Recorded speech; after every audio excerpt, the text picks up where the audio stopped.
Alhamdulillah, syukurullah, la haula wa la quwwata illa billah. Asyhadu an la ilaha illallah wa asyhadu anna Muhammadan abduhu wa rasuluh. Allahumma shalli ala Muhammad wa ala ali Muhammad. La haula wa la quwwata illa billah. Kita muliakan Al-Mukarram Dr. Kiai Haji Abbas Bacomiro SMA. Kita hormati semua Bapak Ketua Asismu dan seluruh jajarannya, Bapak Ibu peserta pengajian dan insyaallah alhamdulillah ini perdana yang diprakarsai oleh Asismu Kota Parepare. Kita sambut gembira karena Rasulullah tidak mewariskan kepada kita uang, emas dan perak, tapi beliau mewariskan kepada kita ilmu. Dasar itu menuntut ilmu itu wajib. Begitu mulianya orang yang menuntut ilmu, atau mengikuti taklim, pengajian dan seterusnya. Dalam banyak sekali hadis itu termasuk golongan orang-orang yang mendapatkan perlindungan dari Allah Subhanahu wa taala. Bahkan hari ini kita dinaungi oleh para malaikat Allah Subhanahu wa taala. Dan Allah membicarakan siapa-siapa yang hadir di masjid, menyampaikan kepada para malaikatnya bahwa lihatlah hamba-hambaku itu hadir menuntut ilmu. Sehingga Rasulullah menyampaikan kepada para sahabat, jika kamu berjalan lalu kamu menemukan ada taman-taman surga, maka singgahlah di taman-taman surga itu. Kemudian sahabat bertanya, apakah taman-taman surga yang Rasulullah? Taman-taman surga itu adalah tempat masjid-masjid atau rumah-rumah yang di dalamnya ada orang zikrullah, yang berzikir kepada Allah, mempelajari Al-Quran, menuntut ilmu agama, maka datanglah ke situ karena itu adalah taman surga. Karena orang-orang yang senantiasa menuntut ilmu itu akan dimudahkan jalannya menuju surga. Luar biasa. Sebab itu menurut saya sebenarnya kurang kalau hanya sekali sebulan. Karena janji Allah luar biasa bagi orang-orang yang selalu menuntut ilmu. Karena menuntut ilmu itu semakin meningkatkan keimanan kita kepada Allah Subhanahu wa taala. Terima kasih Pak Kiai yang sudah sering datang yang memberikan pencerahan agama kepada kita semua. Kami pimpinan daerah Muhammadiyah sangat berterima. Begitu Pak Ustaz menghubungi saya katakan, ayo mulai. Dan saya berharap nanti Pak Ustaz jangan dipusatkan saja di sini. Jadi nanti kalau bisa digilir ke masjid-masjid. Mungkin bulan depan di Adida atau seterusnya kita gilir supaya semua juga simpatisan kita yang jauh-jauh bisa ikut. Saya kira itu yang saya sampaikan. Sekali lagi kami pimpinan daerah mendukung penuh dan seluruh jajaran pimpinan cabang, ranting, kemudian amal usaha kita untuk mendukung penuh pengajian rutin yang diprakarsai oleh siswa. Demikian, assalamualaikum warahmatullahi wabarakatuh.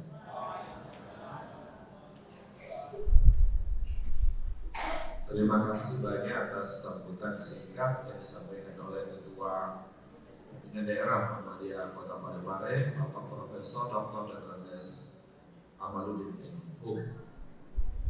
Ibu bapak sekalian yang dimuliakan Allah Subhanahu wa taala, insyaallah kita akan langsung mendengarkan kajian. Jadi ini sifatnya kajian, tidak sekedar pengajian. Jadi kita akan membahas secara tuntas. Yang akan kita bahas tentang ketarjihan.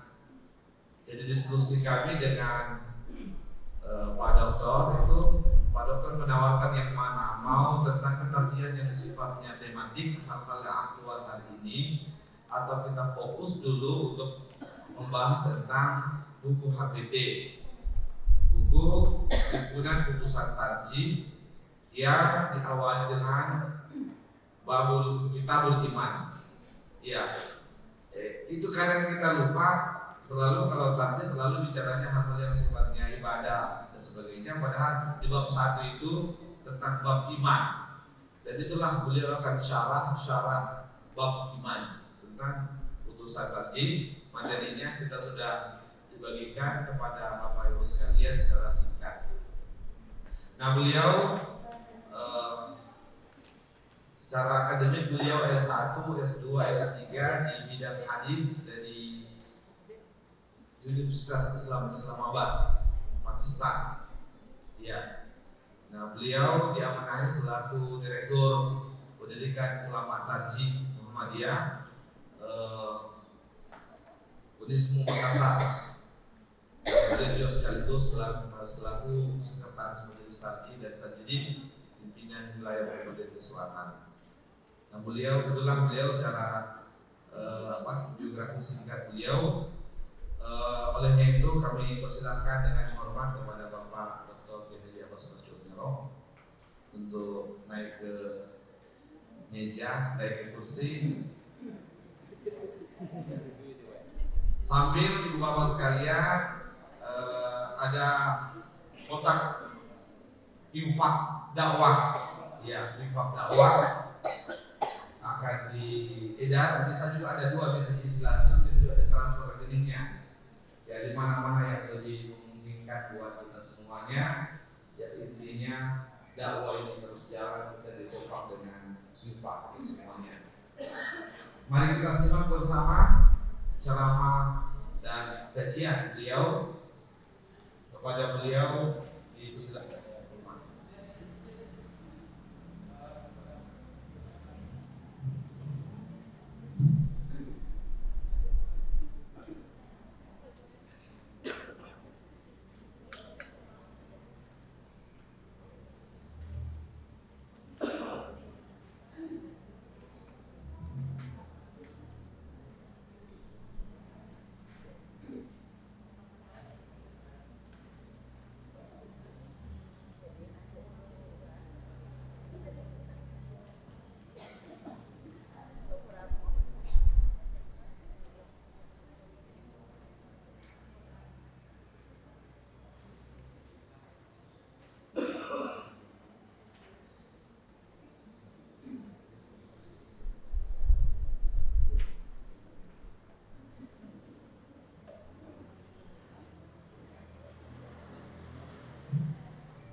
Assalamualaikum warahmatullahi wabarakatuh.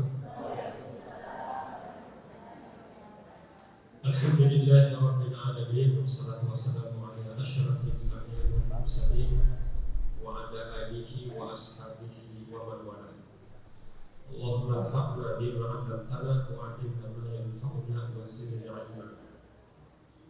Ya, yang saya hormati dan saya muliakan Ketua Pimpinan Daerah Muhammadiyah Kota Parepare, alhamdulillah.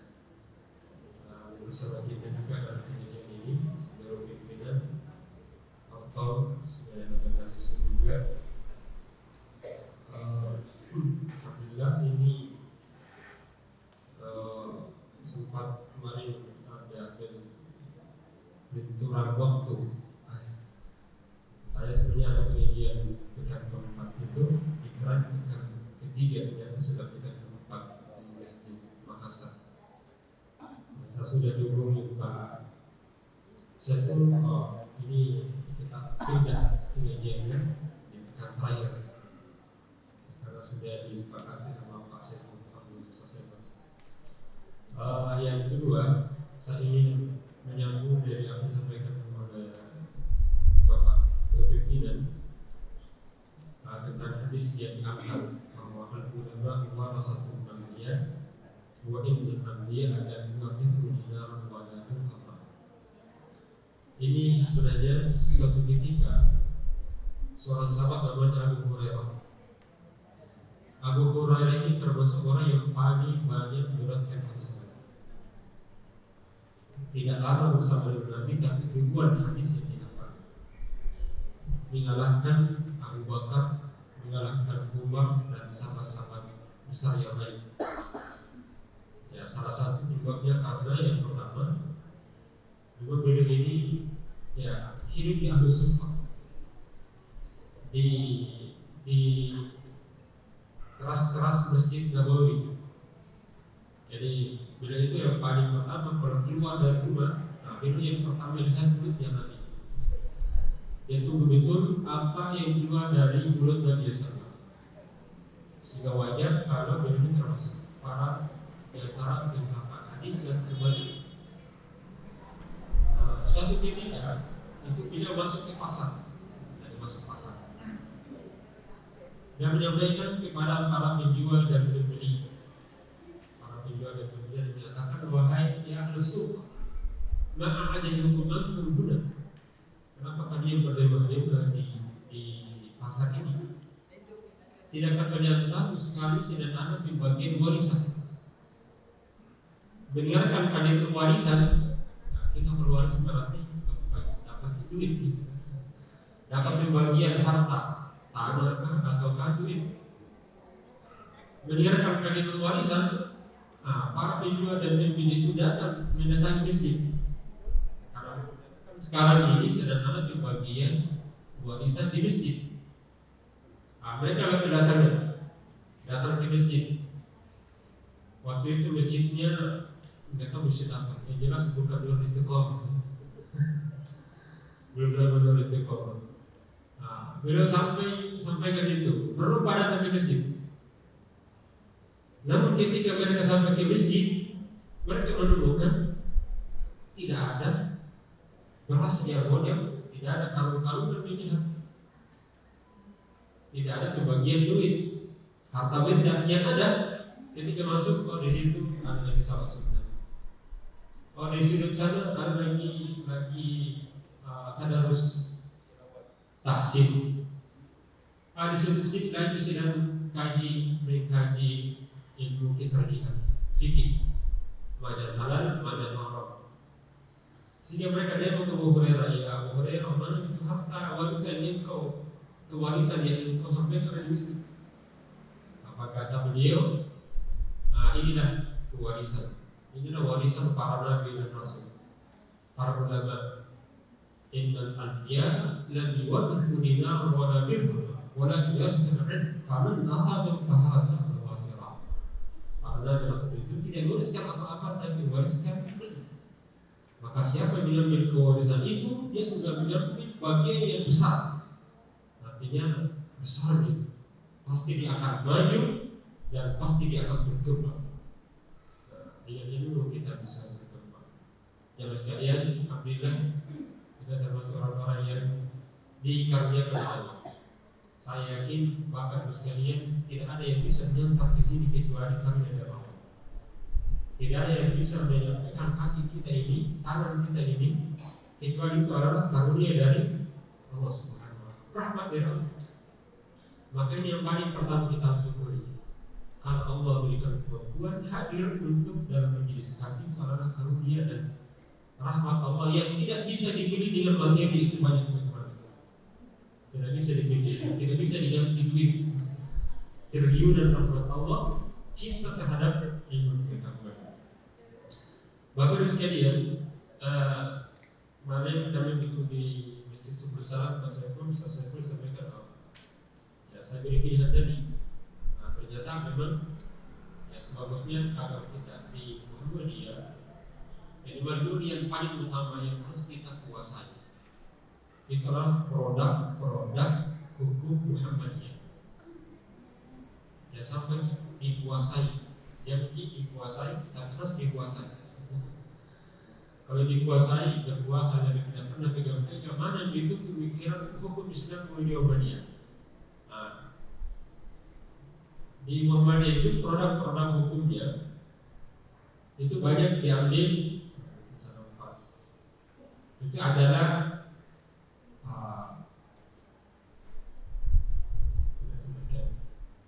ada istilahnya putusan tarjih Muhammadiyah, ada putusan tarjih, ya. Ada sifatnya fatwa tarjih, ada yang sifatnya wacana tarjih, ada sifatnya halaqah tarjih. Yang paling tinggi tingkatannya itu adalah putusan tarjih, karena sesuatu yang difatwakan di majelis tarjih lalu diangkat di musyawarah nasional. Musyawarah dulu namanya muktamar, terus sekarang juga menjadi munas tarjih. Sekarang sudah yang ke-32, 31, 32 kemarin di Sulawesi Selatan di Makassar menjadi tuan rumah 30. Itu ada proses panjang perjalanan untuk bisa menjadi putusan seperti ini. Putusan karena diangkat dulu sebagai wacana, lalu masuk ke fatwa, setelah fatwa diputuskan diangkat naik ke putusan yang menghadirkan seluruh ilmuwan khususnya di bidang tarikh dan berbagai ilmu yang lain untuk bisa mencapai kesepakatan bersama warga perserikatan yang ada di dunia. Maka diundang majelis-majelis tarikh yang ada di Indonesia dan juga pimpinan cabang istimewa yang ada di luar negeri, seperti di Mesir, di Maroko, di mana mereka membantu hadir untuk memutuskan satu perkara. Makanya kalau kita lihat putusan itu tidak banyak, karena perkara cukup banyak sehingga untuk bisa mencapai diputuskan semua mungkin tidak dimampui. Maka yang banyak itu adalah fatwa-fatwa tarjih. Ya, sekarang ada dapat jilid tanya jawab agama, jilid 1 sampai dengan jilid 8. Kemudian di bawahnya itu ya adalah wacana-wacana tarjih, haraka-haraka tarjih yang dibuat di Suara Muhammadiyah. Ya, itu resmi bahwa merupakan selain itu ada tanggung jawab yang diangkat, tapi juga ada aktual-aktual yang diangkat yang melalui majelis tarjih yang diangkat di Suara Muhammadiyah. Itu cukup banyak. Saya dengan izin Allah ini cukup banyak mengkaji dan ternyata sangat sederhana tapi luar biasa cakupannya. Dalam kitab iman itu butuh satu waktu, tapi ya kami di Muda Gua itu kitab iman hampir 6 bulan kita kaji, dan itu sekali seminggu, sekali sepekan. Tapi itu pun ya, ada beberapa yang dilewatkan, arti tidak dikaji dalam. Ya. Padahal itu sangat cukup lama, 6 bulan. Kan? Ya, ini karena ulama-ulama kita itu sangat sederhana, tapi luar biasa menetapkan usul, ada istilahnya usul, pokok-pokok dalam agama. Nah, termasuk dalam kitab iman itu. Ya. Selain perlu kita pahami bahwa dalam menghasilkan produk seperti ini itu ada pokok-pokoknya, yang dimana mereka yang digunakan adalah ini ya, wawasan orientasinya apa, sumber ajaran, kemudian pendekatan, metode ijtihad dan prosedur, sehingga hasil putusan itu muncul. Karena terkait dengan keterjihan, perlu sedikit saya ingin sampaikan secara umum bahwa keterjihan itu jadi bagian rutin keterjihan. Kalau secara usul fikih, ya tarjih itu memilah pandangan mana yang lebih kuat. Itu kalau dari sudut ilmu usul fikih. Tapi kalau dalam perkembangannya tarjih itu lebih luas lagi. Dia adalah ya, segala aktivitas intelektual dalam merespon berbagai masalah agama dari sudut pandang hukum Islam. Nah, masuk dalam Islam apa? 4 aspek itu: akidah, akhlak, ibadah, dan amalan. Sehingga akidah itu masuk dalam kajian ketarjihan juga. Ya, akidah.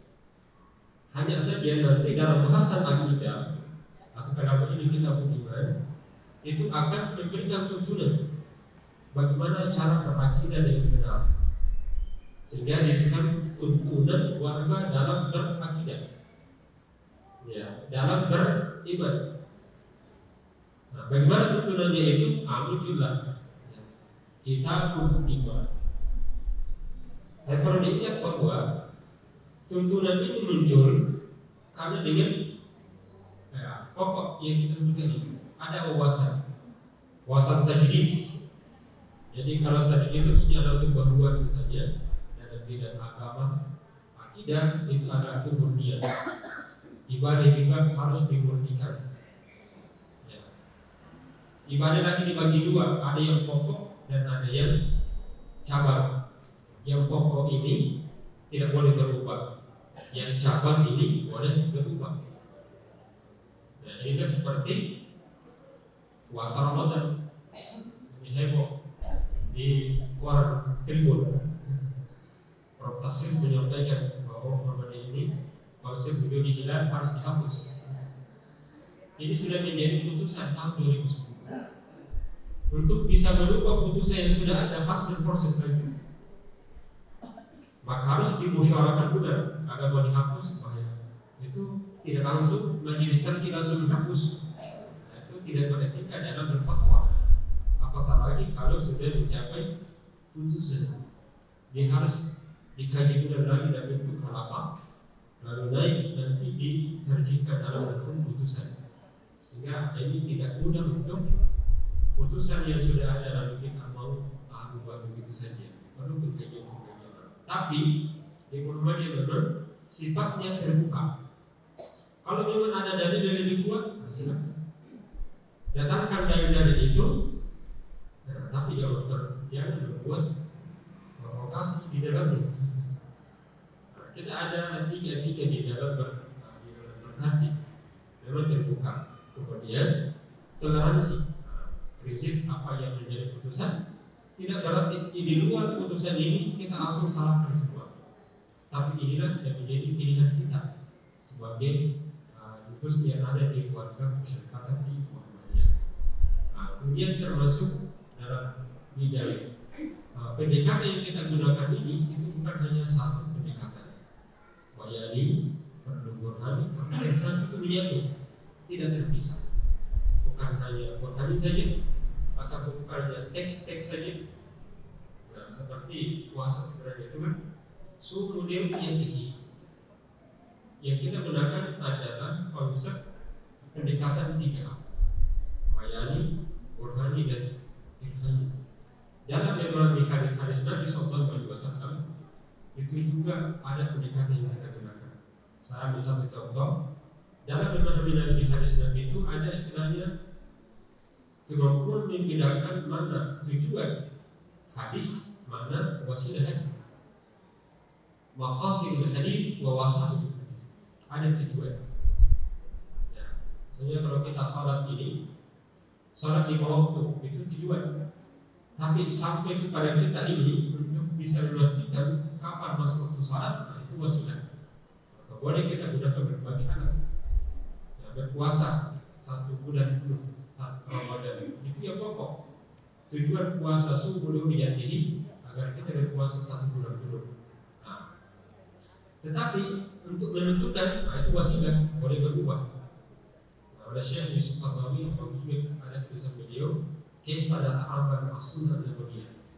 Bagaimana cara kita berinteraksi dengan Nabi? Di antaranya adalah perlu kemampuan membedakan mana tujuan hadis dan mana wasilah hadis. Tujuan tidak boleh berubah. Sedangkan wasilah boleh berubah. Dan di antara produk tadi yang utama sebenarnya adalah di kitab pertama, mungkin saya tidak bahas ini, saya langsung ini masanya agak kecil tulisannya, tapi ada juga buku masing-masing. Ya, ini diawali dengan kitabul iman. Ini saya ambil di PDF. Ya, teman-teman di majelis dia kirimkan. Hingga yang PDF saja yang saya tampilkan, supaya melihat kita langsung ya isi yang ada di dalamnya. Kitabul iman ini itu diputuskan ya, oleh Majelis Tarjih itu tahun 1929. Dalam muktamar adalah Kongres Muhammadiyah yang ke-18 ya 1929. Ini bertepatan juga dengan pembahasan kitab soal iman ya. Di mana dalam kitab iman ini diawali sebelum masuk bahwa salah satu tujuan utama sebenarnya kenapa ada tuntunan dalam berakidah, karena seluruh nabi dan rasul diutus oleh Allah untuk mewujudkan ini, itu agar dapat bertauhid dengan benar, berakidah secara sahih, akidah dan kepercayaan. Karena ada dasar bahayanya kalau ini bermasalah dan arti tidak bertauhid, maka akan menjadi bentuk kesyirikan yang akan menghapuskan seluruh amal.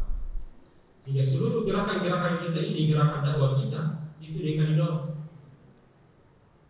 Maka sebenarnya yang paling pertama dalam gerakan dakwah kita adalah gerakan menguatkan akidah kita, kekuatan iman untuk bisa kokoh.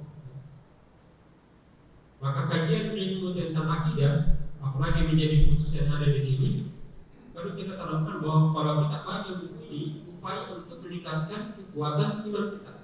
Nah, itu perlu niat dalam belajar.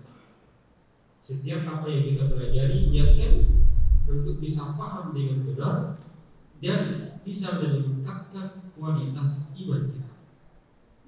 Sebab kalau semakin jauh daripada Allah, rugi. Ada pengorbanan, tapi ternyata tidak diri Allah Subhanahu wa Ta'ala. Saking pentingnya penambahan kualitas iman ini, ya, ada Rasulullah SAW menggambarkan iman itu seperti pohon,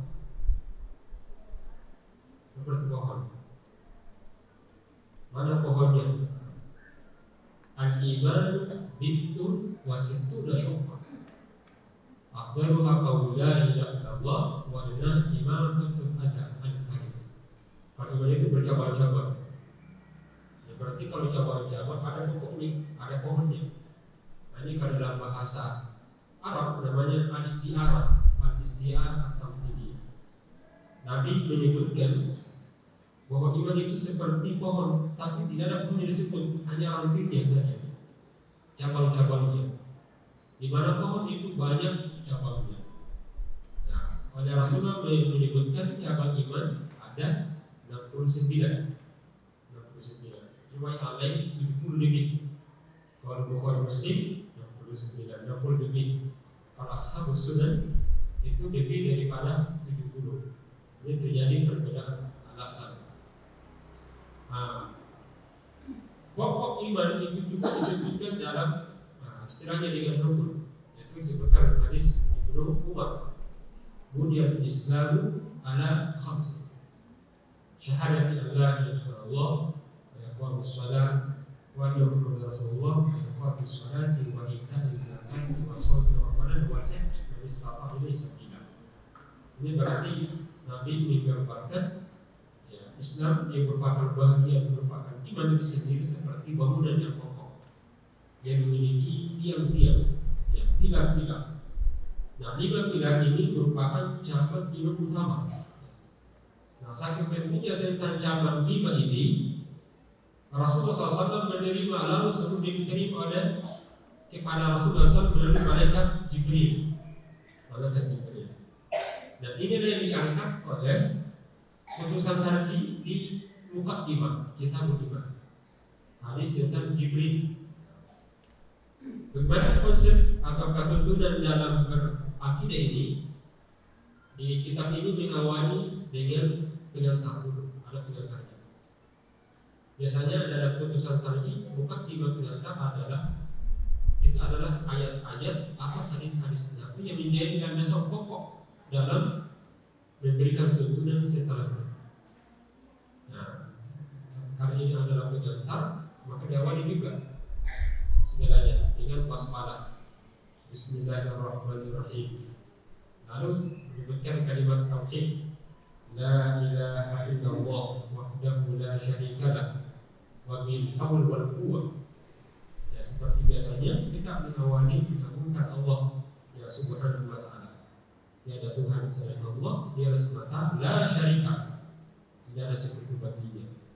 Wa bihil haul wal quwwah, dan dengan jalan adanya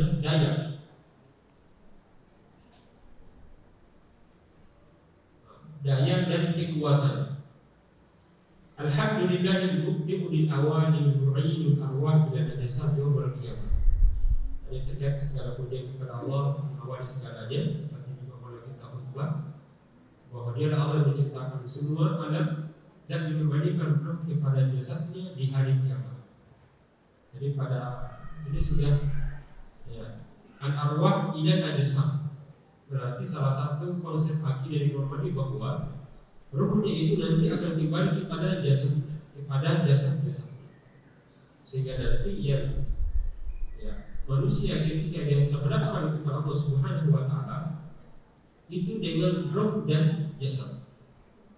Maka dalam siksaan yang disiksa adalah rohnya dan jasadnya.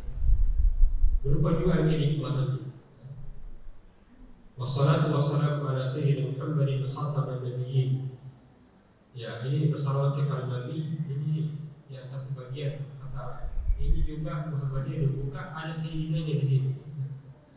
Wassalamu ala sayyidina Muhammadin khataman nabiyyin wa afdalil mursalin wa ala alihi ajma'in. Ini kenapa diangkat? Karena kalimat sayyid itu tidak digunakan di dalam salat. Sebab pada dalam salat sallu kama ra'aytumuni usalli, dan Nabi ketika bersalawat tidak ada kalimat sayyid di dalam salat. Kita tidak dituntunkan menggunakan kata sayyid. Sedangkan di luarnya tidak dilarang, tapi juga tidak dianjurkan selama tidak ada kultusan di dalamnya. Waqad warada fil hadis, mengawali kitab iman ini maka tadi mengangkat suatu hadis waqad warada. Ya.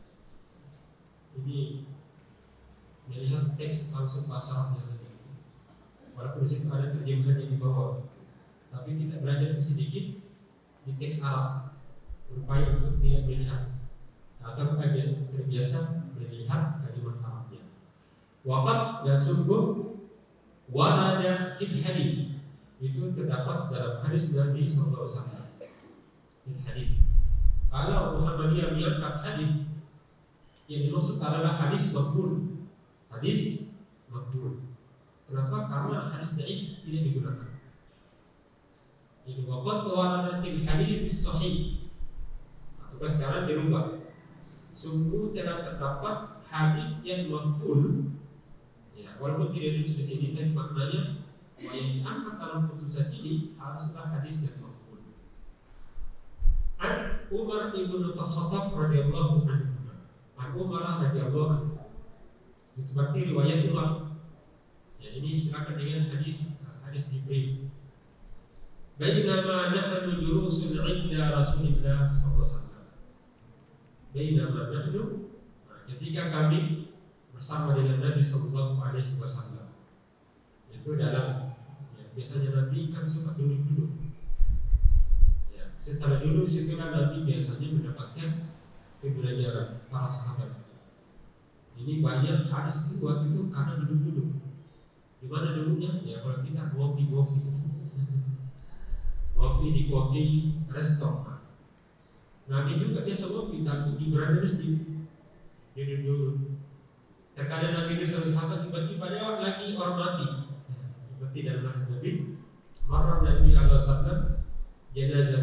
Nabi pernah duduk bersama sahabat. Tiba-tiba ada jenazah yang dipikul. Nabi langsung menyatakan, yang datang itu gua mustarih. Orang yang lewat ini, yang lagi digopong itu, kata Nabi, dia sering istirahat. Kemudian lewat lagi yang kedua, di bawah jenazahnya, digopong juga. Apa kata Nabi? Yang dua ini gua mustarahat dulu. Artinya dia tidak istirahat, tapi orang lain istirahat. Kalau yang pertama, orang yang meninggal ini ketika dia mati, dia akan tenang, dia akan istirahat. Tapi yang satu lagi ketika dia lewat, yang kedua ini bahaya. Bukan bahaya. Dia yang bahaya karena ketika dia mati tidak istirahat, tapi orang lain yang istirahat. Jadi salah para sahabat pun menyatakan, ya Rasul, kamu menyatakan tadi yang pertama istirahat, maksudnya apa?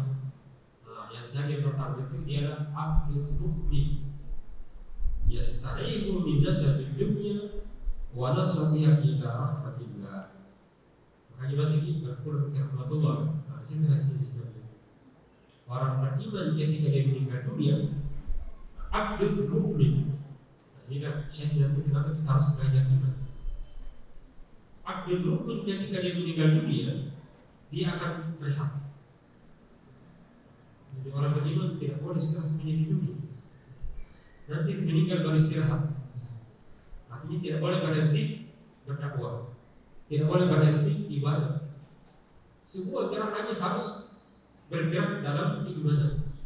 Tidurnya, makannya, makan matinya juga. Makan, minum, bekerja tidak boleh berhenti keimanan. Semua gerakannya harus dasar dengan iman. Mau bekerja di sawah, dengan iman. Mau bekerja di kantor, bawa imannya. Jangan simpan iman di rumah. Di kantor jangan imannya. Harus dulu. Karena dia keimanan ini, kata Syekh Abdurrahman As-Sa'di ketika menerjemahkan makna iman. Kenapa iman itu penting? Karena itu adalah hidayah. Dengan iman segala sesuatu yang sulit jadi mudah, sesuatu yang berat jadi ringan. Al-iman yusahhilu kullal asir wa yuqallilu kullal katsir. Ini mengatakan iman itu dan berharap hari akhirat itulah yang akan meringankan setiap beban berat. Apapun itu, kalau berat-berat ketika dasarnya yang iman, dia akan ringan seperti kapas. Salat yang berat, terasa berat. Ketika rasa iman, dia seperti kapas berjalan. Pengajian terasa berat. Tapi biasanya ada bisikan, ada ketua di sini, ada kegiatan. Begitu ya, ini mudik. Ketika datang ke masjid Istiqomah, banyak bisikan tidak. Ada SMS masuk, ada kerja, mau membuat makan, mau membuat ini. Macam-macam itu kalau kita mau menghadiri majelis taklim, majelis ilmu, supaya kita tertarik belajar. Syaitan itu tahu itu orang yang belajar agama terbuka dan pintu hidayah itu ditutup. Syaitan tahu cara menutup hidayah adalah dibuat bodoh orang. Macam yang bisa buat bodoh, ya buat malas orang lain, buat alasan-alasan supaya tidak hadir ya, di dalam. Ya, tapi dulu bahwa iman ini itu yang akan menjadikan sesuatu yang sulit jadi mudah. Ini teman pernah membawa jamaah haji di Saudi Arabia. Tiba-tiba ada apa? Seorang ini, namanya tawaf. Kini apalagi sekarang kalau tahu ifadah, macetnya, dorongannya itu. Dan juga akan dorong marah lagi orang. Kalau sekarang padat dia lagi dua atau lagi tiga. Di tengah perjalanan tawaf yang keberapa kalinya berhenti sambil ini. Ya capek namanya ini capek. Anak muda saja capek itu kalau tawaf. Di pertengahan belum menyatakan memang itu. Sana ini kenapa berhenti? Capek. Ditanya lagi sama teman, Anda ini datang ke sini siapa yang panggil? Nah, dia sedikit. Allah yang panggil, bukan karena duit, tapi Allah yang panggil. Kalau Allah yang panggil, berarti Allah yang bertanggung jawab dengan ini. Mendengarkan kami bertanggung jawab, agak kasar juga. Tapi doakan dia. Kalau Allah yang bertanggung jawab, ibu ini tidak akan mungkin memanggil. Sedangkan ibu tidak sanggup. Pasti ibu sanggup. Ternyata setelah dia mengucapkan, dia itu seperti kapas mau terbang. Yang awalnya mau berhenti, lanjut Allah Akbar, subhanallah. Kenapa? Karena keimanan itu sesuatu yang berat jadi yang karena iman. Dalam berdakwah banyak tantangan. Tapi ketika dengan dasar iman, insya Allah kita akan menjadi dengannya. Baik. Di hadis Nabi SAW ini yang diangkat ada di hadis Umar. Ya, Nabi tadi ketika lewat, biasa kita diangkat. Biasanya Nabi suka duduk bersama yang sahabat. Dan ketika terjadi kejadian, langsung dikasih pelajaran. Kalau kita layanan duduk di pinggir jalan, mau meninggal itu, banyak korupsi. Gosip. Setelah lewat, itu mobil yang pasti ini hasil korupsi. Yang dipikirkan orang-orang keburukannya orang. Tapi kalau Nabi cara hidupnya itu enak sekali. Dia banyak mengambil pelajaran dari perjalanan. Pun kalau disebutkan kalau untuk hibah, tapi untuk mendapatkan hukuman. Nah ini salah satu bentuknya juga. Ketika kami duduk bersama dengan Nabi, duduk artinya menjadi majelis Nabi SAW. Jadi kebiasaan Nabi itu bersama salah satu media dalam berilmu adalah bermajelis.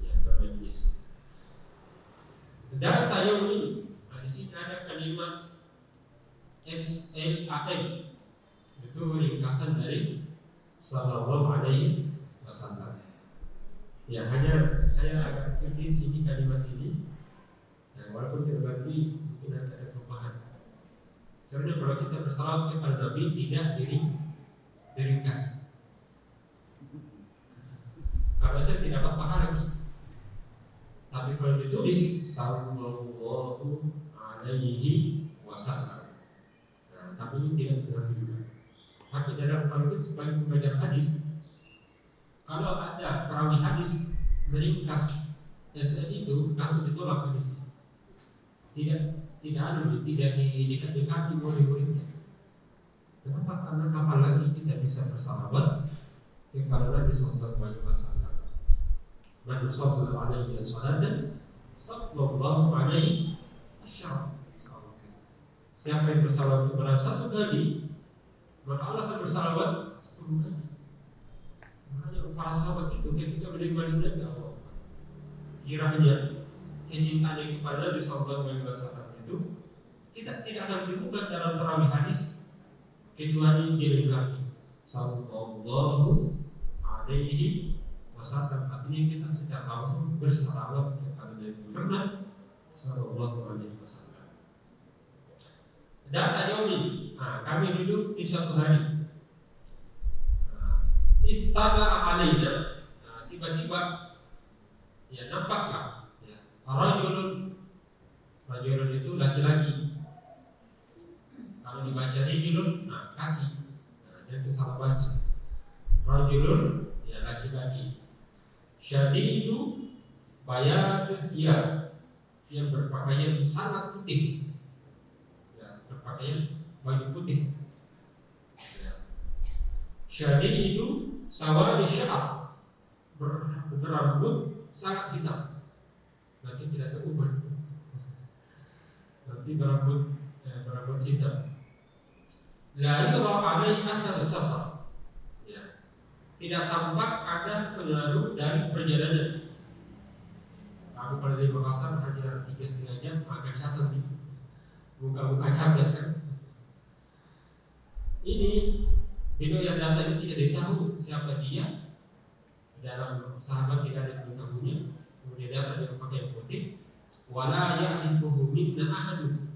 Tak seorang pun yang dari kami yang mengetahuinya. Tidak ada yang tahu. Berarti orang gharib, ya orang gharib beristilahkan. Tidak ada. Dia binatang.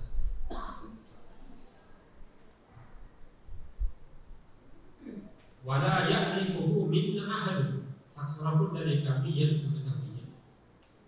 Hatta jalasa ila Nabi sallallahu alaihi wasallam, sehingga beliau duduk di sisi Nabi sallallahu alaihi wasallam. Nah, ketika datang, apa yang dilakukan orang ini? fa'asnada rukbatayhi ila rukbatayhi. Orang ini yang berlatar belakang langsung mendekatkan itu, menyandarkan kedua lututnya ke lutut Nabi, langsung bertemu, jadi bersentuhan. Wa wada'a kaffai ala fakhidaihi, dan dia letakkan tangannya itu di atas paha Nabi. Nah, ini salah satu cara menuntut ilmu. Jadi kalau kita menuntut ilmu, ya harus didiam dulu kedekatan. Betapa dekatnya Jibril sedang terkait menjelaskan, beliau mendekat meletakkan kedua tangannya di atas paha Nabi Sallallahu Alaihi Wasallam untuk siap menerima dan memberikan pertanyaan. Jadi mungkin beberapa pendidikan bagus mengerti metode Nabi dalam berilmu, bagus hadis ini, hadis pendidikan, cara mengerti hadis Nabi Sallallahu. Waqala, dan dia berkata, siapa berkata di sini? Orang tadi, ya rajulun syadidul bayad, ya Muhammad. Dan langsung menyebut nama Muhammad. Biasanya sahabat tidak pernah menyebut itu. Karena itu bilang, tadi akan dua Rasul kedua antara terlalu menyebut nama hadis nama Muhammad langsung sama-sama. Ini laki-laki ini langsung menyebut Nabi, berarti ada yang baru. Langsung menyebut ya Muhammad SAW. Apa kata beliau? Akhbirni anil Islam. Ya, beritakan aku, jelaskan aku kepada aku tentang Islam. Apa itu Islam? Nanti tadi pokok. Berarti ketika Nabi datang dan didatangi oleh laki-laki ini mengajarkan, ya, ingin bertanya kepada Rasulullah tentang Islam. Apa kata Rasulullah? Al-Islamu, Islam itu, ya, berarti tarji memahami iman itu adalah Islam. Ya, iman itu adalah Islam karena menetapkan kita beriman dengan hadis tentang rukun Islam. Jadi kalau dia bergabung itu biasanya iman dan Islam itu beda. Tapi kalau dia dipisahkan dia sama. Nah, nanti saya jelaskan apa perbedaan yang ada kesamaannya. Jadi kalau di sini bahwa iman dan Islam itu satu sebenarnya.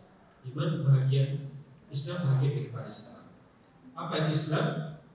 An-tashhada an la ilaha illallah wa anna Muhammadar Rasulullah. Persaksian. Persaksian itu dalam bahasa bukan hanya sekedar melihat, ya, atau hadir. Nanti bisa ditafsirkan dalam ayat. Faman syahida minkum syahra. Ya.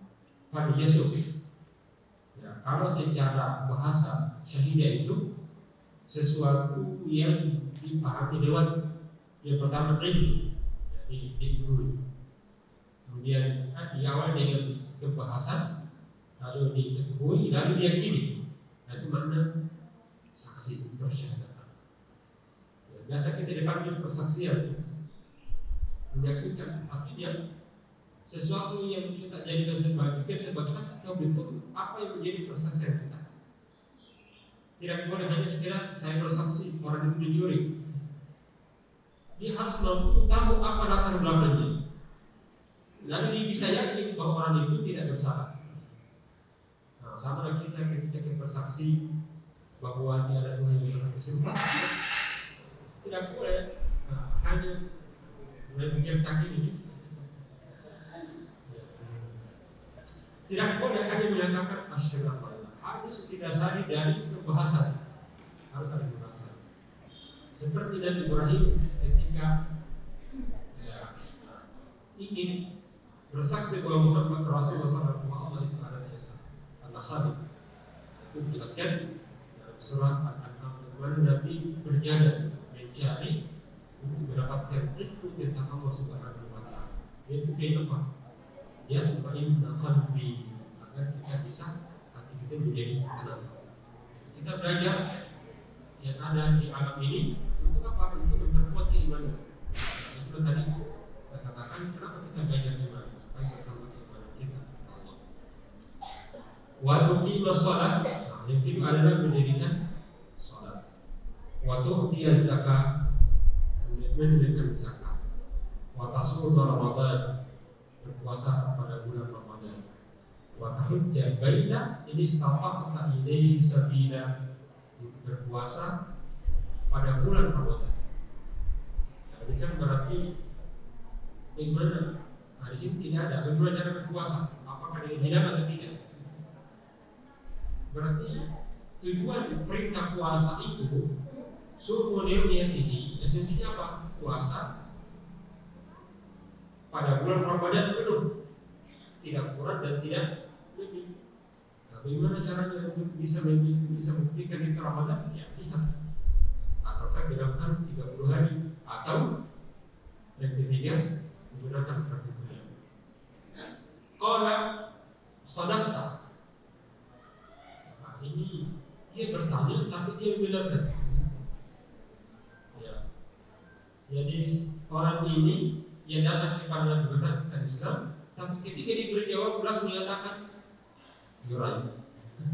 Kamu betul, kamu benar. Apa respon sahabat yang hadir ketika itu kalau menyimak pertanyaan orang yang datang? Fa'ajibna lahu yas'aluhu wa yusaddiquhu. Kami ini merasa heran. Dia yang bertanya, tapi dia yang benarkan jawaban itu. Nah, pelajaran ilmu pendidikan min uslubi ta'lim as-su'al. Salah satu metode pengajaran atau kata ilmu itu adalah bertanya. Pertanyakan sesuatu lalu benarkan. Itu biasanya guru dia bertanya anaknya, coba apa itu hilal? Nah, yang hilal itu ilmu betul, bukan betul. Tujuannya untuk ada juga menguji orang itu, apakah ini menjelaskan kepada orang lain bahwa yang harus dengan ini, ini. Sehingga orang lain yang tidak menjawab, tidak bertanya, dia bisa paham juga. Nah, itu salah satu majelis taklim. Orang lain yang bertanya, yang lain walaupun dia tidak bertanya, dia dapat ilmu dari pertanyaan itu. Nah, itu bagusnya kalau ada ini sesi jawab. Kita yang bertanya dan orang yang menyimak juga. Sadaqta. Fa'ajibna lahu yas'aluhu yusaddiquhu. Kami merasa heran, dia yang bertanya tapi dia juga yang benarkan. Nah, tambah lagi penjelasannya. Qal fa'akhbirni 'anil iman. Jelaskan kepada kami tentang iman. Qala an tu'mina billahi wa malaikatihi wa kutubihi wa rusulihi wal yawmil akhir. Engkau beriman kepada Allah, beriman kepada malaikat, kitab-kitabnya, rasul-rasulnya, wal yawmil akhir, dan hari akhir, wa tu'mina bil qadri khairihi wa syarrihi. Engkau beriman dengan qadar baik dan buruknya. Apa kata orang itu? Qala sadaqta. Engkau betul, engkau benar. Ini tadi hadisnya dipotong. Sebenarnya masih ada lagi tentang ihsan. Lalu terakhir bahwa Nabi pun bertanya, tidakkah kalian tahu siapa yang datang itu? Jadi pertanyaan ketiga, mana ihsan? Maka Allah atau berkaraku karena kamu ditaruh dan kamu jarang. Lalu disebutkan yang terakhir, sahabat ketika masih raja-raja paling pulang. Setelah pulang barulah ditanya Nabi SAW oleh para sahabat. Dan bertanya kepada sahabat, tidakkah tahu kalian siapa yang baru datang itu? Nah, dia adalah Jibril yang mengajarkan kepada kalian tentang agama kalian. Ini berarti pokok hadis itu. Hanya tadi tidak melengkapi.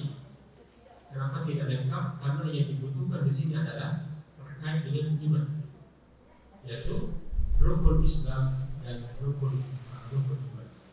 Ini agak mirip cara yang meletakkan hadis Nabi oleh Imam Al-Bukhari. Al-Bukhari itu punya beda dengan Muslim. Kalau Muslim kan menuliskan hadis di bukunya lengkap, jadi lengkap semua mulai awal sampai yang terakhir. Kalau Imam Bukhari dalam menulisan hadis Nabi itu bagi dipotong-potong. Jadi bagi. Kenapa? Karena mengambil hadis sesuai dengan bab saja. Kalau Muslim karena tujuannya memang bukan fikih, maka biasanya beliau menulis secara lengkap. Ya, sedangkan Bukhari buku itu adalah buku fikih.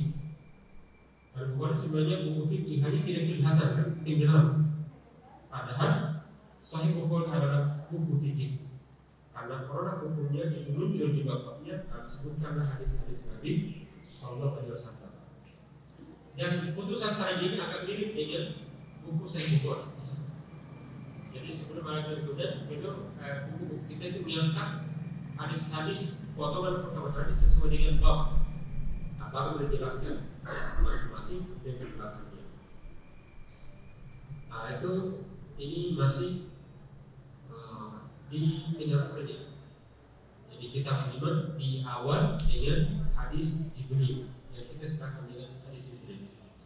Dari hadis inilah muncul nanti perbahasan kitab iman tauhid kepada Allah, beriman kepada Allah, kepada mereka, kitab-kitab rasul-rasul hari akhir, kemudian qadar. Nah, di bab setelah hanya bab tentang Islam yang diawali dengan tentang salat. Ya. Nah, karena belum salat tentu harus diawali dengan suci, maka diawali dengan kitab taharah. Jadi ini sebenarnya hadis ini adalah hadis pokok untuk seluruh yang ada di bumi ini. Artinya kalau kita sudah kuasai hadis Jibril, kuasa ini. Tapi untuk penjelasan, maka tarjih ini menjelaskan secara rinci terkait dengan hadis itu. Baik, saya lanjutkan. Ambil satu bagian. Setelah mengangkat hadis Nabi Sallallahu Alaihi Wasallam, beliau di paragraf berikutnya, ini paragraf berikutnya, amma ba'du. Jadi tadi diantar, tapi dalam pengantar disebutkan hadis Nabi SAW. Amma ba'du. Ini biasa kita perlu ceramah serta bersalawat kepada Nabi. Biasa dengan amma ba'du. Selalu kalau kita khutbah juga. Ya ini biasanya berbentuk kayak pendahuluan dengan amma ba'du. Kemudian daripada ini, nah ini sudah mulai masuk pemikiran akidah atau penjelasan tentang akidah. Fa'innal firqatan najiyatan minas salaf. Jadi menyatakan bahwa fa'innal firqatan najiyah, sesungguhnya kelompok yang selamat. Jadi ada kelompok yang selamat. Berarti ada juga kelompok yang tidak selamat. Inilah pentingnya kita sebagai seorang muslim mengetahui aliran pemikiran yang lurus, aliran akidah yang lurus, dan aliran akidah yang tidak lurus juga. Tapi hati-hati ketika kita belajar aliran yang tidak lurus, nanti lurus terus, nanti bengkok. Perlu dipelajari akidah-akidah yang minimal agar berhati-hati kita tidak terjerumus di dalam kemungkaran itu, dalam kesesatan. Kain kalau katanya ya, jadi sesungguhnya kelompok ya yang selamat itu ya, dari kalangan umat terdahulu ya, pertamanya kelompok mereka yang terjadi selamatnya minas salaf, dari kalangan umat terdahulu. Salah dari segi bahasa yang masuk di sini bukan berarti kelompok tertentu salah di sini. Nah, ada sebagian yang tidak bersyarat apabila kemudian salah sih, karena ada kata salah di atas.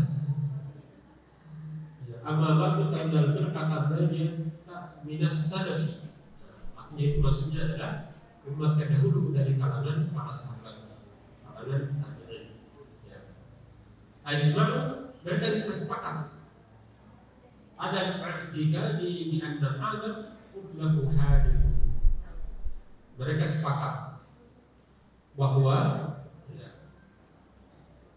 keyakinan bahwa alam ini berarti yang dimaksud adalah alam, seluruh alam itu mengalami masa permulaan hadis. Ada masa pembuatannya. Jadi tidak langsung ada. Ada yang mengawali sesuatunya, ada awalannya, ada permulaannya. semuanya baru, hadis dulu. Jadi tidak boleh kalau ini manusia dari dulu memang ada. Jadi seluruh alam semesta yang ada di dalamnya hadithun, itu mengalami masa permulaan, tidak langsung ada. Khalaqahu Allahu minal adam, di mana Allah yang menciptakan dari ketidakadaan. Siapa itu Allah? Wa huwa, yaitu Allah al-alim, yang mengetahui, qabilun lil fana'i. Ini al-alam itu mengalami punah. Nah, itu disebutkan dalam Al-Quran, kullu man 'alaiha fan wa yabqa wajhu rabbika dzul jalali wal ikram. Ini di cara ini beliau begini, kenapa ada firqatun najiyah? Memang ada kelompok yang sesat. Apa dasarnya? Bahwa ada kelompok yang selamat dan ada kelompok yang tidak. Bapak Ibu sekalian bisa lihat di catatan nomor 1 ya. Jadi kalau kita ini tengok hanya tidak di situ. Itu kekurangannya karena dia simpan di belakang. Jadi, mungkin ada yang nanti membuat, saya juga berpikir membuat buku terlihat dari kitab Umar dan langsung ini tujuannya langsung dikasih ayat supaya tidak di belakang lagi ya, tengok-tengoknya. Di sini yang disebutkan bahwa manusia itu terpecah. Bahwa kenapa ada kelompok selamat, berarti ada kelompok yang tidak selamat. Itu diambil dari riwayat Abu Hurairah radhiyallahu anhu, bahwasanya Rasul bersabda, "Tafarraqatil yahudu ala 71." Orang Yahudi itu terpecah menjadi 71 sekte. 71 golongan.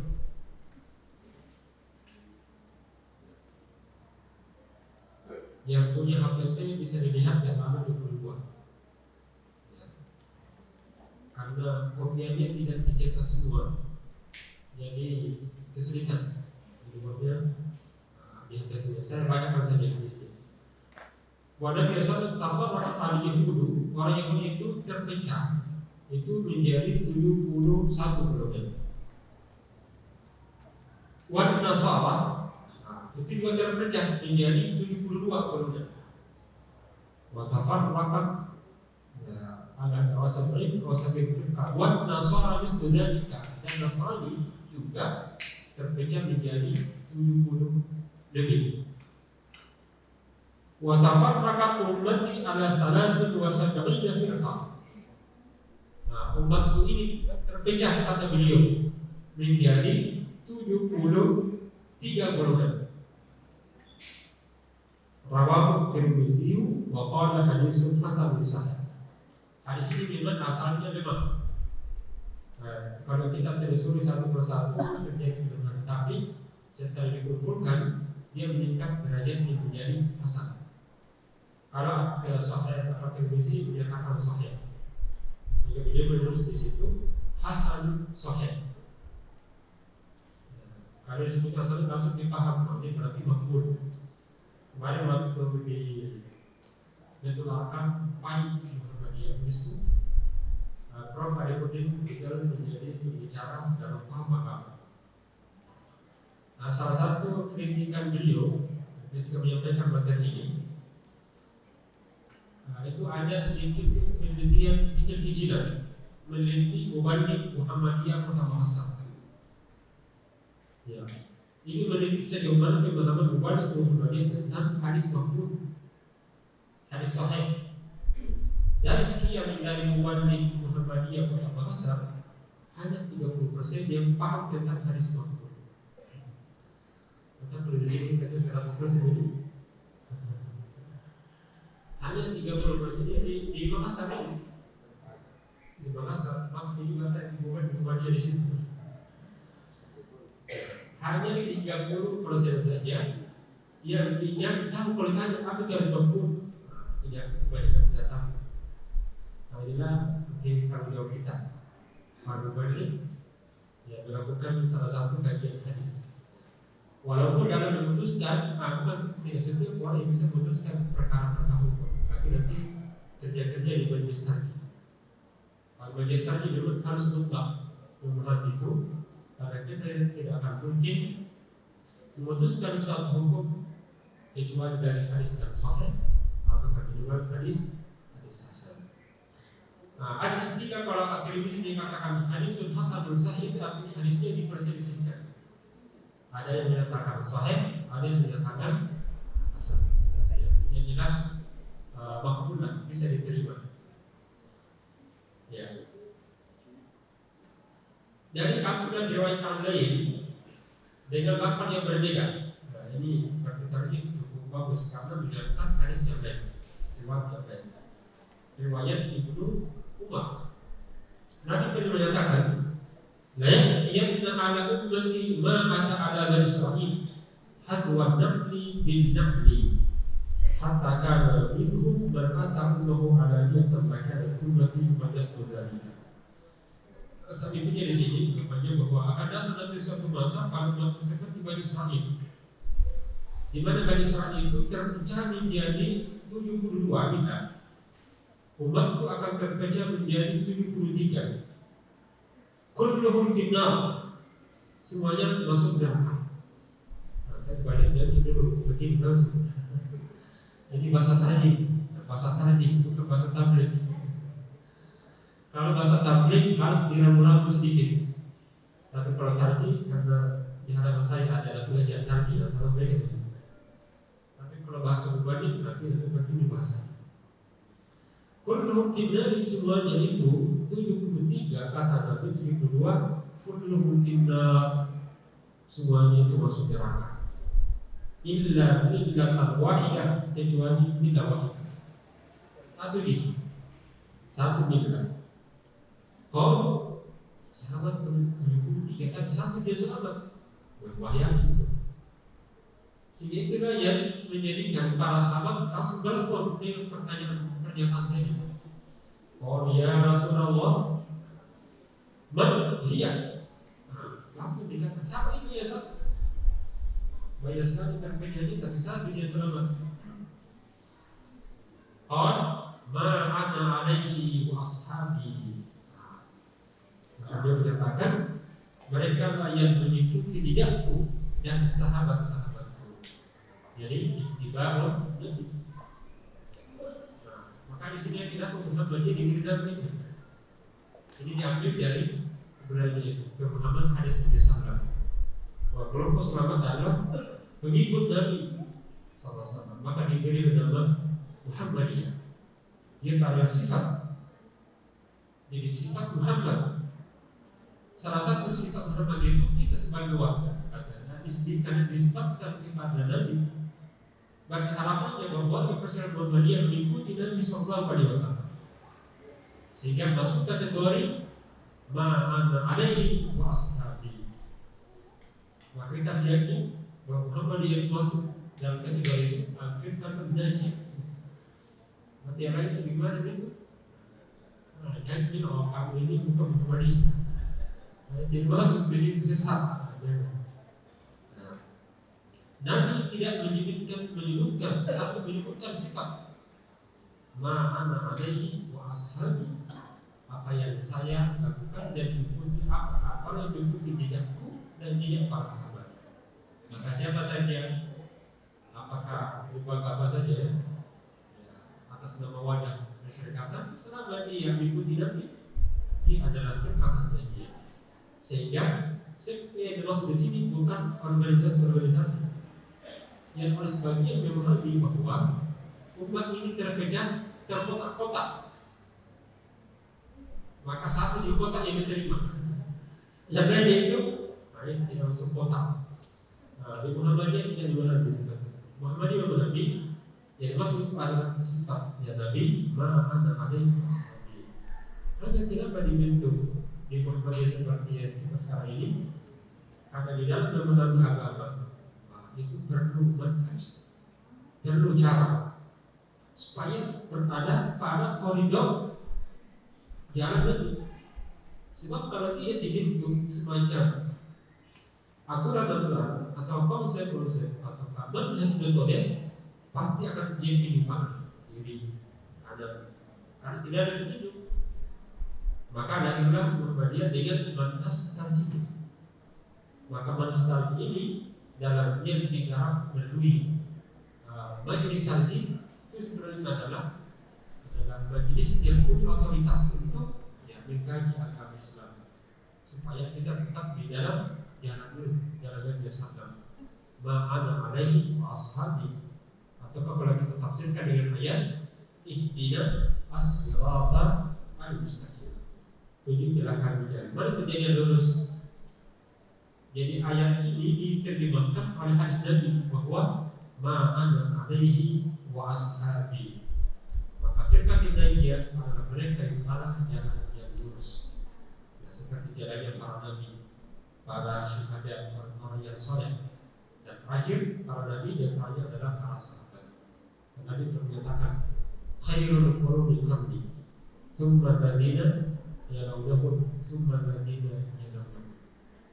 Wasbaqat masa adalah masa, setelah itu masa sahabat, setelah itu masa tabi'in. Artinya dari masa ke masa ini akan terjadi penurunan. Makanya dalam satu hadis Nabi Sallam bahwa la ya'ti zamanun illa man huwa syarrun minhu, tidak akan datang suatu masa kecuali masa setelahnya lebih buruk. Gimana kita dikasih masa terakhir pun kita tidak. Maksud hadis ini bahwa dari generasi ke generasi secara umum kualitasnya itu menurun secara umum.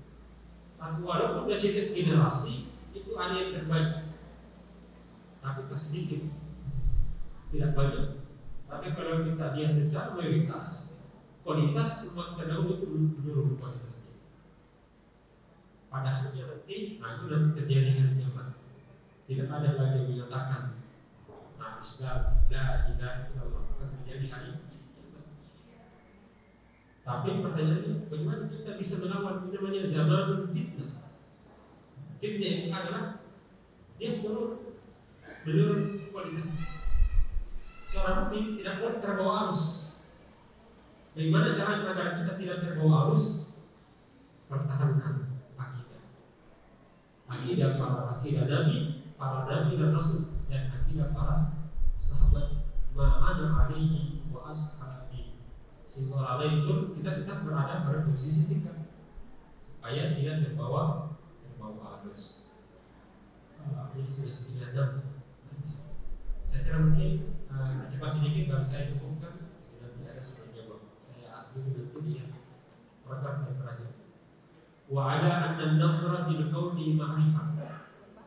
Dan meyakini bahwa memperdalam pengetahuan tentang alam lima kalimatillah wajibun syar'an, hukumnya wajib. Masih tidak tadi. Jadi belajar akidah hukumnya wajib. Belajar tentang alam ini yang memperkuat makrifat Allah hukumnya wajib. Makanya kita wajib baca Quran. Kita wajib membaca alam ini. Bukan itu alam. Maka belajar di fisika supaya tidak salah menentukan hidup. Belajar juga ilmu biologi untuk memperkuat ilmu tentang organ tubuh manusia. Belajar tentang ilmu hisab, belajar tentang ilmu fisika, ilmu kimia. Itu upaya untuk apa? Untuk mengetahui bahwa Allah dia yang berhak disembah. Tujuan akhir adalah sehingga tidak dikotomi itu antara ilmu agama ilmu. Biasanya kalau ilmu dunia, yang belajar fisika, yang belajar bahasa Inggris masuk neraka. Yang masuk surga hanya orang yang pesantren. Makanya di Muhammadiyah bangunlah pesantren modern. Mereka belajar agama dan arti ilmu syar'iyyah berupa teks-teks syarak, tapi sesuai berupa yang ini ada itu wajib untuk membaca alam ini agar kita tahu Allah apa hukumnya wajibun syar'. Maka harus ada yang paham tentang kedokteran. Jadi kalau seorang muslim di Parepare ini tidak ada yang tidak tahu tentang kedokteran, dosa semua. Kebidanan juga demikian. Karena minimal ada yang bisa tahu tentang kesehatan. Nah, walaupun tidak semua. Wa ma nahnu nashrah fi bayan usul aqaidah sahidah. Baru nanti dijelaskan satu persatu pokok-pokok kepercayaan yang benar. Berarti Muhammadiyah memiliki al-aqaid as-sahihah. Apa kaidah-kaidah akidah atau pokok-pokok kepercayaan yang benar itu akan dijelaskan di bahasan-bahasan setelahnya. Di antara dimulai dari baik, saya kira demikian jemaah untuk kajian sementara. Ini masih ditetap, insyaallah pada selanjutnya secara umum dikaji dalam kitab Fatimah. Saya boleh pun ya selesai.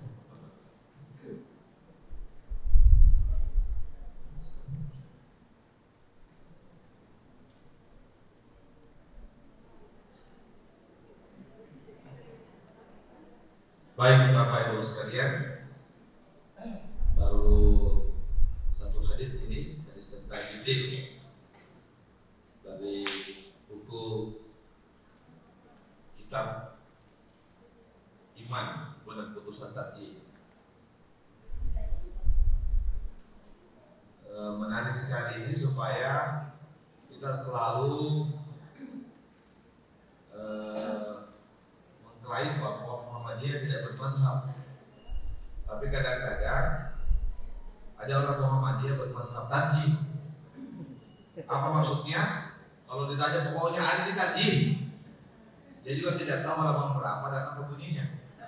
Pokoknya ada di tarjih, itu yang maksud mazhab tarjih.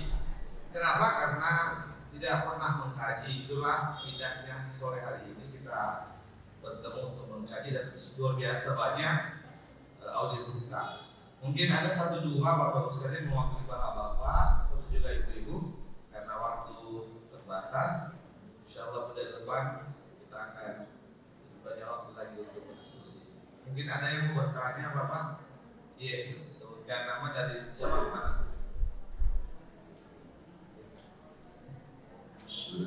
Assalamualaikum warahmatullahi wabarakatuh. Abdurrahman Muhammad, pimpinan cabang Muhammadiyah Kediri, anggota majelis taklim. Hanya yang ingin saya pertanyakan, bagaimana peranan salah satu tokoh sehingga penyusunan kitab tarjih ini kitabnya itu dijadikan literatur utama, yaitu kitab Nailul Autar. Ini salah satu rujukan ini, ya. Sementara yang saya dapatkan dalam salah satu literatur ada buku Makna Batin Al-Quran yang ditulis oleh seorang profesor. Dapatkan ternyata penulis kitab Nailul Autar itu adalah orang Syiah. Dan pernah saya konfirmasi dengan Dr. Masa, karena ini sering kita sama alumni dengan itu, ya, siap. Jadi literatur yang dipakai dalam penyusunan kitab ini, saya ulangi, adalah kitab Nailul Autar, penulisnya orang Syiah. Ini mohon dijelaskan supaya tidak ada kesalahan dalam memahami tentang penulis itu. Dan juga ada tadi itu sejenak, saya lihat justru rekan-rekan ini alergi dengan sehingga. Bahkan saya biasa menggunakan sehingga seperti tadi di luar persoalan, mungkin ceramah-ceramah biasa boleh, karena tadi membolehkan dalam persoalan di luar persoalan ibadah ma'dan, ya.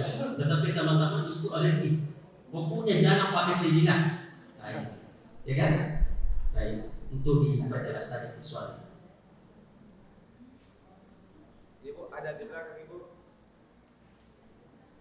Ada ibu? Cukup satu dulu ya. Ya, silakan Pak Ustaz. Ya, baik. Jadi penyusunan kitab ini jadi sebenarnya oleh para ulama dalam menyusun itu sesuai dengan kemampuan ulama-ulama kita terdahulu dengan referensi-referensi yang ada. Agar berbeda dengan sekarang terbuka itu. Kita bisa buka Google, karena Google ada maktabah di mana kita akan mendapatkan berbagai manuskrip berbagai cetakan. Apalagi kitab hadis. Yang menurut kita untuk memperoleh satu hadis saja itu sulit untuk bisa mendapatkan satu hadis Nabi dalam buku-buku standar. Ya, karena kemampuan orang yang belajar ke Saudi Arabia itu tidak banyak, sedikit-sedikit. Kemudian belajar kemudian dia kembali pesantren-pesantren juga tidak banyak, sehingga sangat terbatas. Sehingga yang muncul adalah kitab-kitab. Nah, nyatanya kenapa muncul Darul Subul Salam. Nah, sebenarnya kitab-kitab yang banyak digunakan sebenarnya di Indonesia juga. Di beberapa negara itu banyak digunakan. Seperti di Mesir ini sangat terkenal digunakan Subul Salam, Bulughul Maram. Di Pakistan sendiri tempat kami kuliah yang Islamiyah itu merupakan buku utama, khususnya di Fakultas Syariah. Nah, mereka yang tidak bawa. Jadi ulama-ulama kita yang belajar di luar itu dari luar dan itu sudah dibawa ke Indonesia. Karena itu referensi. Padahal sebenarnya yang author itu bukan buku hadis. Jadi bukan hadis, karena termasuk ulama kontemporer, mutaakhirin. Jadi kalau kita lihat buku standar itu adalah untuk bersinta. Dia hanya mengumpulkan hadis-hadis terkait dengan bab fikih, tapi bukan menunjukkan utama. Dia nggak tahu. Ya. Dalam karya ilmiah, kalau kita misalnya Nabi, kalau mengambil dari Bulughul Maram itu ditolak, karena hanya mengumpulkan hadis-hadis hukum, bukan riwayat langsung sampai kepada Nabi. Beda kalau Sahih Bukhari. Sahih Bukhari itu adalah hadis yang memang sampai ke Nabi SAW dengan silsilahnya. Ada yang sama, ada 4 generasi, ada yang 3 generasi. Apalagi Imam Malik, waktu Imam Malik itu langsung, bahkan hanya 3 tabaqah langsung kepada Nabi. Ya, bila ada tabi'in, kemudian sahabat ke Rasulullah SAW. Itu yang diberikan kita. Hanya lagi-lagi ulama kita terlalu untuk mendapatkan dengan mudah itu sulit. Yang mudah adalah yang bisa didapati dalam Bulughul Maram dan kitab-kitab yang lain. Dan saya kira bukan karena apalagi dia terkontaminasi dengan Syiah. Sebenarnya belum pemikiran itu adalah selain ada sebenarnya adalah Mu'tazilah. Mu'tazilah dari segi pandangan, tapi Mu'tazilah yang sangat sedikit, tapi cukup akademik, artinya netral. Netral di dalam berfikir, dalam berilmu, tidak mengedepankan mazhab akidahnya. Tapi lagi-lagi memang ada sedikit ketika mentafsirkan ayat-ayat itu lalu ada mazhab akidahnya. Kemudian yang diserahkan bahwa Syiah itu terbagi, ada Syiah Khalaf dan ada Syiah Salaf. Syiah Salaf itu adalah masa-masa terdahulu. Ya, sekarang terjadi sekte-sekte baru. Jadi adanya penyumbang-penyumbang, ada sekte-sekte yang dinamika sebenarnya mutaakhirin. Itu muncul jauh daripada Syiah, daripada Isa, Nabi, atau sahabat Ali radhiyallahu anhu. Nah, kemudian ya apakah itu menjadi suatu hal yang mempengaruhi? Tentu tidak. Ya, selama orang-orang kita yang dari Nabi itu sudah punya manhaj di dalam menentukan. Karena yang bisa menjadi putusan di sini adalah hadis, ayat-ayat dan hadis maqbul. Nah, hadis maqbul yang dinyatakan qadar, yang ada di dalam atar itu yang dinyatakan. Dan ini juga dari hadis sangat kuat. Tidak subjektif dalam mengkritisi hadis itu. Cukup beliau dalam mengkritik sanad dan berbagai itu menggunakan metode ulama terdahulu sesuai dengan keilmuannya. Ya, karena salah satu hal yang dijadikan hak seorang hadis itu tertolak adanya ta'assub dan fanatik terhadap mazhabnya. Jadi otomatis akan ditolak. Dan alhamdulillah kalau Imam Asy-Syaukani ini dalam penelitiannya cukup diakui termasuk dengan hadis. Walaupun latar belakang ada tasyayu'nya atau mutazilahnya, tapi dari segi keilmuannya masuk kategori ada sebenarnya khusus amanah di dalam hal penyampaian penelitian kritik misalnya. Makanya ditarjih tidak menjadi masalah dalam hal menukik hadis yang ada di dalam kitab Nailul Awtar, karena hanya sebatas menukik hadis. Tidak mengangkat berbagai masalah, kecuali juga walaupun itu ada tapi tidak banyak. Ya, itulah para pensyarah setelahnya itu yang mengkaji adanya kitab syarat kitab ini. Ulama-ulama tadi belum tentu bisa dikatakan sebagai masuk, ada saja, itu disadari bukan hanya guru-guru kitab, tetapi seragam kepada para sahabat kemudian kitab ini tentu ada saja kesalahannya. Kemudian kalimat Sayyidina sebenarnya karena kitab ini sebenarnya para ulama itu masih terkontaminasi dengan ulama-ulama Syafi'iyah terdahulu. Interaksi pimpinan kita, ulama kita itu seperti satu, menyatu, sehingga banyak fikih-fikih itu mengambil fikih Syafi'iyah. Jadi bukan hanya kalimat Sayyidina, tapi syarat sah salat itu juga. Makanya di jilid 1 ini niat itu adalah rukun, harus ada di dalam gerakan. Tapi di jilid 3 itu direvisi bahwa niat itu bukan rukun, tapi adalah syarat sah salat.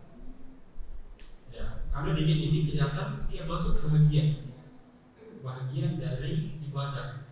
Ya, kalau maka disebutkan tidak punya salat maka biru biniyatika as-salihah bisa niatkan juga takbir dengan mengikhlaskan niat karena Allah Subhanahu wa taala. Ya tadi karena interaksi ulama kita dulu masih ya sering berpaham, kemudian saya bertukar pikiran dengan ulama-ulama Syafi'iyah, sehingga wajar saja kalau itu ada ulama-ulama ada acaranya tadi. Jadi ya kemudian kalimat Sayyidina. Tapi ucapan seperti itu saya kira Prof. Bidahnya sudah jelaskan di beberapa penyajian. Ya, bahwa terkait dengan sholat kita sepakat itu tidak digunakan. Tapi kalau di luar masuk kategori mubah, tidak dianjurkan, tidak juga tidak. Hanya teman-teman kita warga ini mengambil kehati-hatian saja. Kejadian saja kenapa tidak digunakan?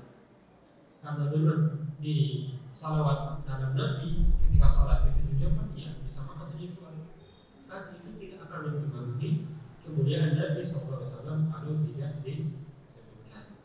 Hanya jamin juga kalau sesi ayat tidak Muhammadiyah ini atau kami ada satu hadis Nabi SAW la tusayyiduni, ya jangan kamu mengucapkan sayyid kepadaku. Secara salah ini hadisnya lemah, hadisnya bermasalah. Karena sayyid itu ada sayyidul bashar wal anbiya. Ya, turun para nabi dan rasul.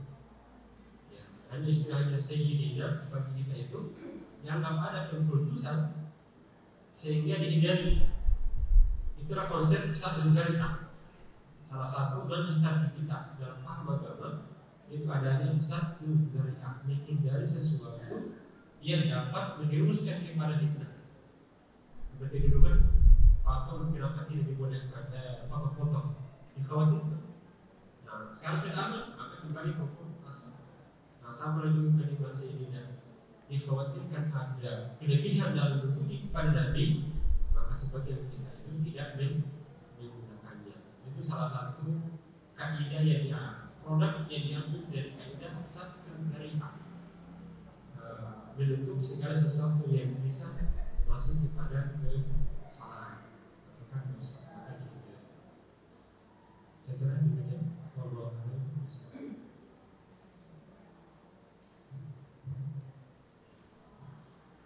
Alhamdulillah, tentunya kita mengucapkan banyak terima kasih atas ilmu yang diberikan kepada kita oleh Dr. Haji Abbas Bajomiro SMA. Belum selesai bab pertama tentang kita beriman, karena ini memang adalah baru menasan pengajian pertama. Kita berharap pengajian berikutnya dibincang lagi, tentunya jamaah yang di masjid lagi. Apalagi kita ini menghadapi muktamar yang ke-38. Ya, kemarin di hari Jumat kemarin sudah di soft launching oleh Ketua PDI tentang semarak Muktamar Muhammadiyah di Solo. Nah, bagian dari menyemarakkan Muktamar Muhammadiyah adalah pengajian ini, saya kira.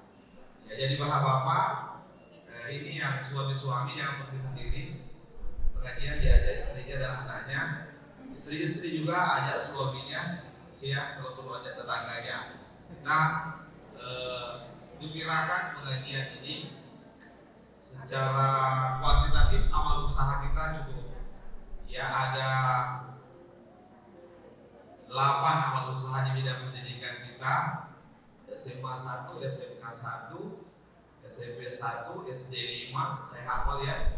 Kalau semuanya saja itu 5 orang luar biasa pengajian kita. Belum cabang kita ada 7, ya. Kemudian majelis lembaga kita ada 14, majelis masjid kita ada 14 Pak Rumah ya, kurang lebih. Kalau itu semuanya bisa datang, bisa melubur ini. Parkiran ini di Jalan Muhammadiyah Nahuman Pak.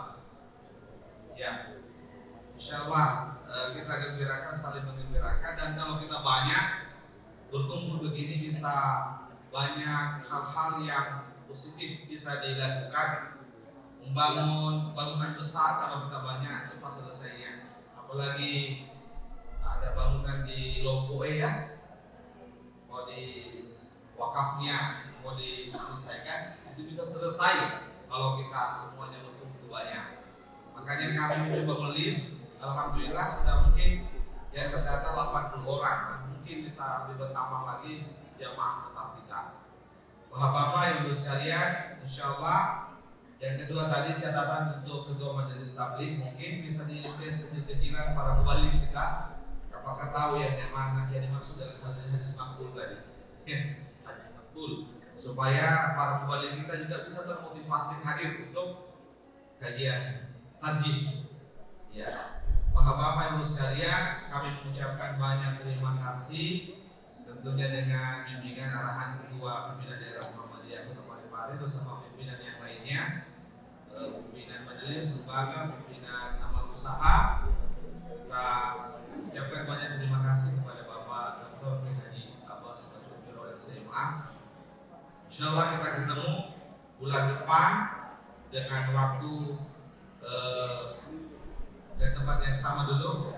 Nanti kalau ada permintaan dari masjid yang siap menerima kita akan alihkan. Selama tidak, maka ini menjadi markas dakwah ya Muhammadiyah untuk Kota Parepare.